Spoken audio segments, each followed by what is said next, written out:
আমাকে যে মারবে সেই পৃথিবীতে না, বাবার ইয়েতেও জন্মায়নি। চমৎকার।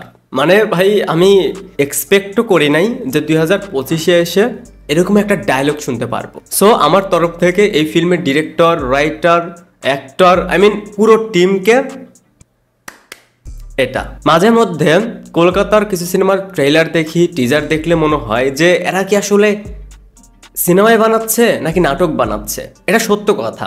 ওয়েস্ট বেঙ্গলে কিছু কাজ ভালো হচ্ছে, বেশিরভাগ কাজই খারাপ হচ্ছে। এক কথায় বলতে গেলে সেইখানে সিনেমা কম, নাটকটা বেশি হচ্ছে বা আপনার সিরিয়ালটাই বেশি হচ্ছে। সেই ইন্ডাস্ট্রিতেও অপেক্ষা করতে হয় যে কবে কখন একটা ভালো সিনেমা আসবে। তাদের লাস্ট 2টা হিট সিনেমা, ব্লকবাস্টার সিনেমা, একটা বহুরূপী আর একটা দেবের খাদান। এছাড়া আমার মনে হয় না যে তেমন কোনো সিনেমা ভালো ব্যবসা সফল হয়েছে বা ভালো চলেছে। প্রত্যেক ইন্ডাস্ট্রিতে এমন কিছু ডিরেক্টর থাকে যাদের ভিশনটা হচ্ছে যে ভাই আমি নিম্নমানের সিনেমা বানাবো, আমি সবচেয়ে বাজে সিনেমাটাই বানাবো, যেন আমার সাথে কেউ কম্পিটিশনে না আসতে পারে। না হলে 2025-এ এসে বাবু সোনার মতন কেউ সিনেমা বানায়, মানে তারা অনেক হাসানোর চেষ্টা করেছে, অনেক এলিমেন্ট রেখেছে যেন হাসি পায়। ভাই বিশ্বাস করেন সেই কমেডির টাইমিং গুলোতে আমার হাসি পায়নি, হাসি পেয়েছে তাদের ওভার অ্যাক্টিং দেখে। জিতু কামাল এ তো হিরো আলমকেও ছাড়িয়ে গেছে। শ্রাবন্তী, তাকে তো নেওয়াই যাচ্ছে না। শ্রাবন্তীকে সেই পুলিশ ড্রেসে দেখে মনে হচ্ছিল যে ময়ূরী। যাই হোক, ময়ূরীকে হয়তো অনেকেই চিনবেন না, বাট যাদের চেনার কথা তারা চিনেন। সো এরকম কিছু ডিরেক্টর প্রত্যেক ইন্ডাস্ট্রিতেই থাকে যে তাদের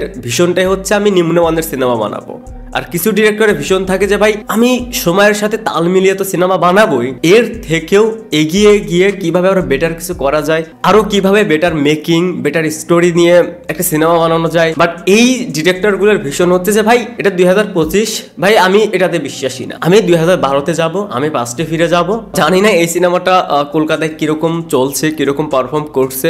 আর যেটা বললাম যে প্রত্যেক ইন্ডাস্ট্রিতেই আজকাল এই ধরনের অবস্থা যে কিছু অ্যাক্টর চেষ্টা করছে ইন্ডাস্ট্রিকে আরো ভালো একটা জায়গায় নিয়ে যাওয়ার, আর কিছু কামলা ডিরেক্টর আর কিছু অ্যাক্টর চেষ্টা করছে সেটাকে আরো কিভাবে নিচতলে নিয়ে যাওয়া যায়। দেখেন আমি যেটা ভিডিওর শুরুতেই বললাম যে সেখানে সিনেমা কম, নাটক এবং সিরিয়ালটাই বেশি হয়।